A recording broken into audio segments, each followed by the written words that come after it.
Hola mis queridos hermanos, vamos a estudiar y seguir cogemos otra vez y retomamos con Isaías.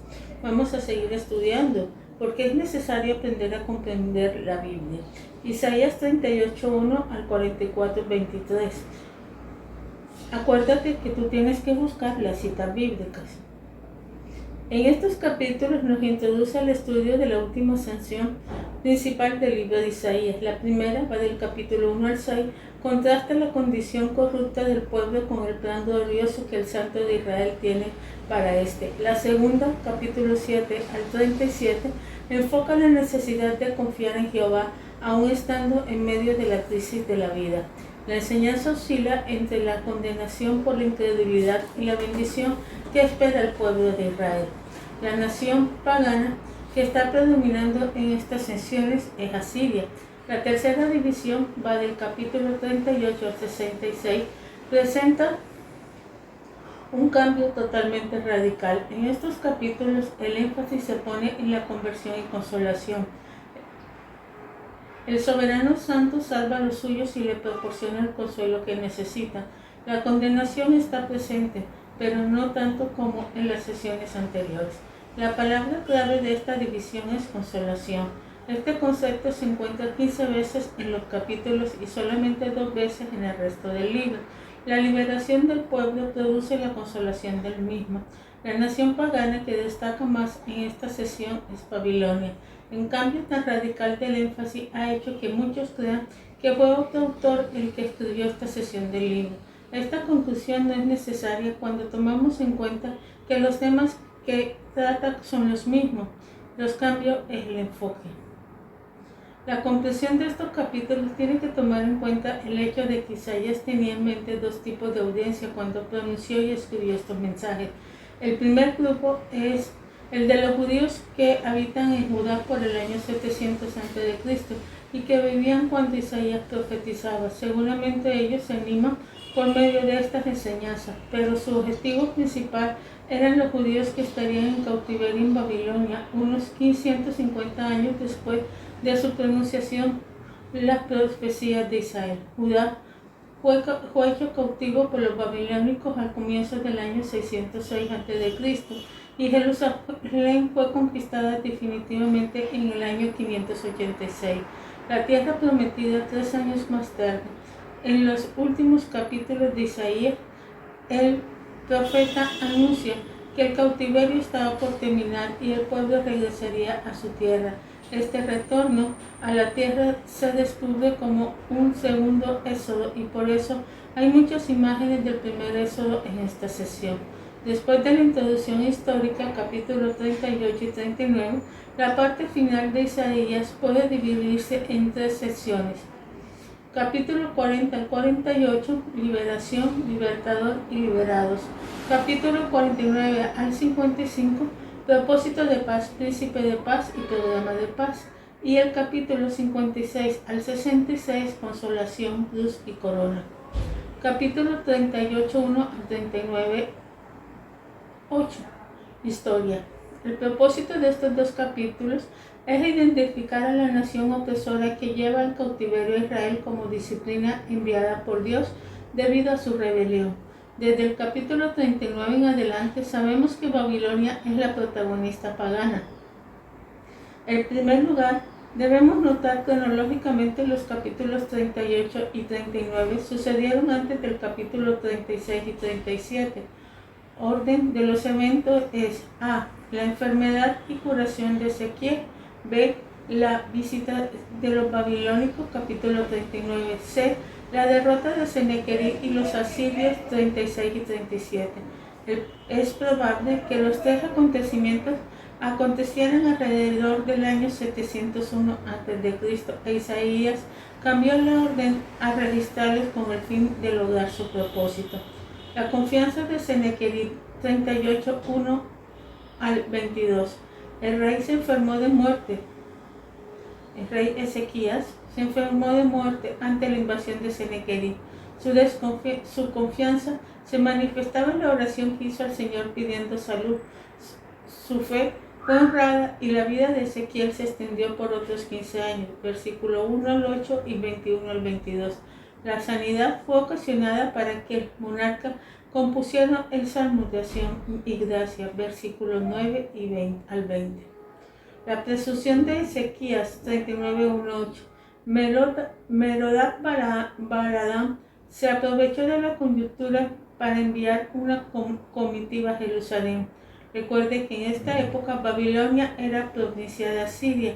Merodach-Baladán siempre había sido el aguijón de la carne de los asirios, porque promovía muchas rebeliones. En el año 705 a.C. se autoproclamó rey de Babilonia. Es probable que la comitiva tuviera dos propósitos. El primero era felicitar a Ezequías por haber recuperado su salud. El segundo, y no tan obvio, era concentrar su alianza con Judá contra Siria. Como parte del propósito, los visitantes se dedicaron a espiar a Judá para conocer todos los recursos con que podía contribuir. Versículos 1 y 2. La presunción del rey se ve parcialmente en el versículo 2. El diálogo entre Ezequías e Isaías, versículos 3 y 4, fue el que dio la base a la profecía de los versículos 5 y 7. Unos 100 años después, Judá sería llevado en cautiverio por el imperio neobabilónico. El rey de Babilonia ya no la provincia de Siria, sino el imperio mundial que conquistó el imperio asirio, sería el instrumento divino para llevar a los israelitas en cautiverio por 70 años, 586 a.C. La resignación del rey se ve en el capítulo 8, el versículo 8. La grandeza de Dios, del Dios de Israel, 40 al 1:31. Es emocionante leer este maravilloso capítulo. Es uno de los mejores lugares de toda la Biblia para aprender acerca de nuestro Dios. Él es el único que reina sobre todas las cosas. Él es soberano santo de Israel. Su magnificencia se demuestra en tres formas. Primero, el grande en perdonar, 40:1-11. El Señor declara al pueblo en cautiverio que su pecado ha sido perdonado. Su liberación está próxima y por lo tanto debe cobrar ánimo y consolarse. Versículo 1 y 2.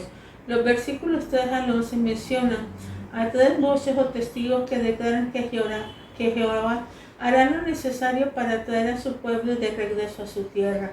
La primera voz anuncia la presencia de la gloria del Señor con los suyos. Todos los obstáculos que había en el camino serían allanados. 3:5. El segundo testigo habla de la palabra del Señor.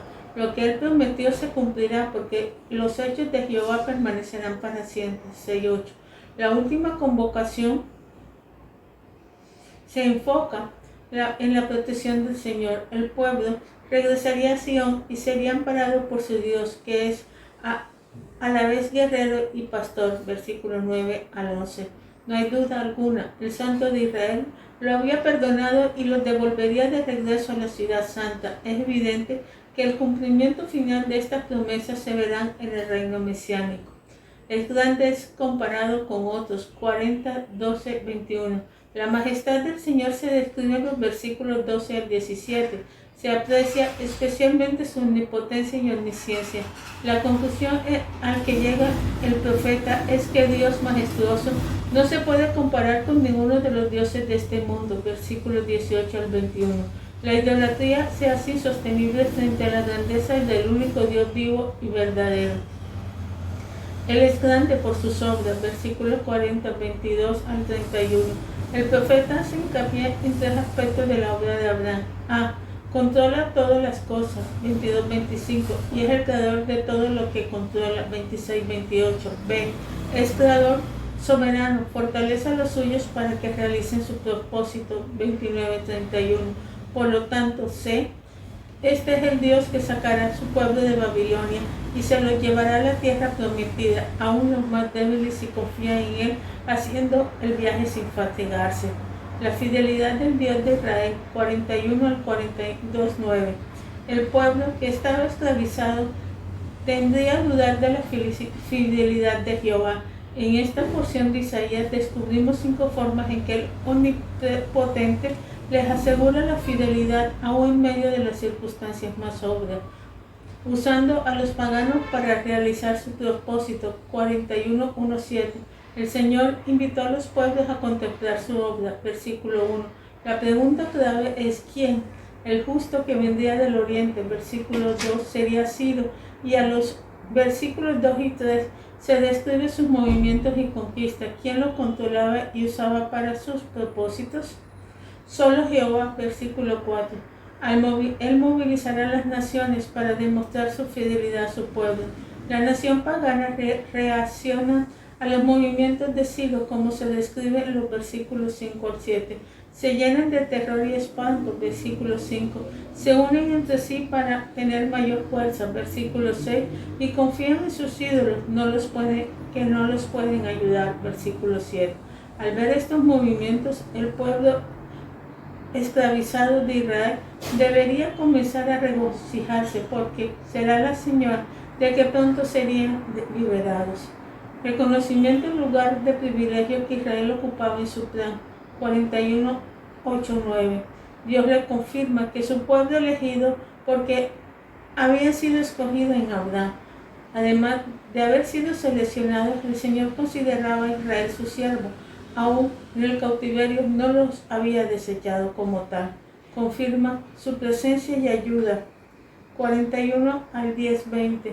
El mensaje principal de los versículos 10 y 14 es no temas. Al enfrentarse con la salida de Babilonia y el viaje de regreso a su tierra, no deberían tener temor porque Jehová estaría con ellos. Versículo 10a. Les daría fuerza. Versículo 10b. Y siempre los ayudaría. Versículo 10c. 13 y 14. Sus enemigos serían derrotados. Versículo 11 y 12. Él sería siempre su Dios. Versículo 13. Y su Redentor. Versículo 14b. El Santo de Israel socorrerá al gusano de Jacob. Llegará el día en que Israel vería rotundamente a todos sus opositores. Versículo 15 y 16. En medio del desierto, su cuidador les daría agua y sombra. Versículos 17-20. La descripción que hacen estos versículos es semejante a la del reino milenial del capítulo 35. No hay por qué temer si el Señor es nuestro Dios. Retando a los falsos dioses. 41, 21, 29. El desafío que le lanza el Señor a los ídolos se ve claramente en el capítulo o en los versículos 21 al 23.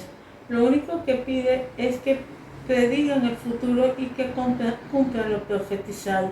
La evidencia de que Jehová es Dios verdadero, versículos 25 al 28, es que Él anuncia con 150 años de anticipación la venida de Ciro. Del norte levantaré uno y vendrá, versículo 25a, para liberar a su pueblo. El fallo de la corte se encuentra en los versículos 24 y 29. Los ídolos y sus obras son nada y son solo vanidad. Tienen tanta sustancia como el viento. Esta es la tercera vez que el Señor se burla de los ídolos y no la última. Revelando el carácter del siervo sufriendo. 42:1-9. En contraste con la imagen urbana, el Señor tiene un siervo que obrará a favor de su pueblo y del mundo entero. Esta porción es la primera de 4 que se conoce como los cantos del siervo sufriente. En el 41:8-9, Israel como nación es el siervo escogido de Jehová, pero en los 4 cantos aludidos, el siervo escogido es el Mesías prometido. Este primer canto se divide en 3 partes. Jehová habla al pueblo, 1:4. Aquí se hace la descripción del siervo y su obra. Será como una persona que hace la voluntad del Señor, porque obra con el poder del Espíritu Santo. Su ministerio se caracteriza por la ternura y la humildad. Su meta será universal, trae justicia a las naciones. 3b, 4a. El único que puede establecer justicia en la tierra es el Mesías. Jehová habla al siervo, 5:7. Se presenta como el creador y sustentador de todo, y en los versículos 6-7 comisiona diferente al siervo, prometiéndole su protección en el desempeño de su labor. Nótese que otra vez se hace hincapié en la universidad de su ministerio, te pondré por luz de las naciones. Jehová ratifica su promesa, 8:9. No hay duda, los ídolos no sirven, pero el Santo de Israel hará todo lo que ha prometido. Cuánto aliento traía Israel a reflexionar sobre estas manifestaciones de la fidelidad de Dios. A pesar de su indiferencia, Él siempre permanecerá fiel. Los sacará de Babilonia y los traería a su tierra para que habitaran de nuevo. La respuesta del pueblo, 42:10 al 44:23. ¿Cómo reaccionarían los redimidos frente a la grandeza y fidelidad de su soberano? Son tres las respuestas de la porción, cantando un cántico de alabanza. 42:10-17. Todos los redimidos se unirán para adorar al Señor por su maravillosa obra. La invitación se hallará en los versículos 10 al 12. El remanente puede alabar porque Jehová saldrá como gigante y destruirá a todos sus enemigos. 13:15. Otro motivo de júbilo es la guía del Altísimo a lo largo viaje de regreso a la tierra prometida, comportándose como rebeldes. 42:18-25. Se supone que cuando Dios bendice a los suyos debe corresponder con una conducta que glorifica al Señor, pero no sucedió así con Israel. Eran sordos, ciegos y rebeldes. Versículos 18 al 21 y 24c. Israel, el siervo escogido, se describe como alguien que no cumple su deber. En vez de advertir a la gente, no quiere obedecer y proclama la ley que Jehová había ensalzado. Versículos 21 y 24. Será castigado por sus rebeldías. Versículos 22, 24 y 25. La desobediencia siempre acarrea consecuencias negativas. Estos versículos describen la destrucción de Jerusalén por Nabucodonosor en el año 586 a.C. Desobediencia siempre va a traer consecuencias nefastas, temiendo ser rechazado en forma permanente. 43:1 al 44:23. Al ser confrontado con su condición rebelde, el pueblo bien podía tener miedo de rechazo divino permanente, pero no es así. Una vez más, el Señor le asegura que aunque fueran infieles, Él seguirá siendo fiel. Para animarlos, le da dos mandamientos: no temas. El mandato se encuentra en el 43:1, 5, 44:2 y 8. La razón son múltiples. Su Creador había hecho mucho por ellos en el pasado. Se encontraban al lado de ellos en el presente, y hará proezas en favor a su futuro. Versículo 2, 5b al 9. Los términos futuristas solo pueden referirse cabalmente a la reunión de un remanente fiel antes de establecer el reino mesiánico. Serán mis testigos. 43:10 al 44:23. En vez de rechazar al pueblo rebelde, le llama a que sean sus testigos. Deben dar testimonio al mundo entero de 5 verdades. Jehová es el único Dios vivo y verdadero. 43:10 al 3:13 y 44:8b. Él redime a los suyos. 43:14 al 21, 44:6 y 23. Lo hizo en el pasado en el éxito original y lo haría en el futuro liberando a su pueblo de Babilonia. 43:14, 19 y 21. Él siempre es el Redentor. Él perdona el pecado, pero el pecador no puede evitar las consecuencias. 43:2, 22, 28, 44, 21, 22. Él siempre ha sido y continuará siendo fiel a sus promesas. 44:1-8. Los ídolos no sirven para nada. 44:9-20. Solo el Señor puede ayudar al hombre. Practicando la idolatría es el colmo de la insensatez. Padre Celestial, te damos gracias por todo lo que nos das. Oh Dios eterno, misericordioso, ayúdanos a meditar, Señor. Ayúdanos a pensar, esta es una descripción del Dios en que usted cree y confía a quien o tiene un concepto distorsionado de él. Busque pasajes del Nuevo Testamento en que enseña las mismas verdades. Recuerda que este Dios jamás te abandonará. Hebreos 13:5. Te damos gracias por todo lo que nos das. Que tu presencia siempre brille, Padre Celestial, en nosotros. Que nosotros siempre busquemos, oh Dios eterno, Señor, tu misericordia, tu amor y tu grandeza. Que seas tú, Padre Celestial, ayudándonos en todo, para que tu amor siempre, Señor, oh Dios eterno, misericordioso, sea proclamado por todas las naciones y que todo el mundo vea que tú eres un Dios soberano, bueno y misericordioso. Te alabamos y te glorificamos, Señor, por todo lo que haces. Amén y amén. Dios te bendiga, mi hermano.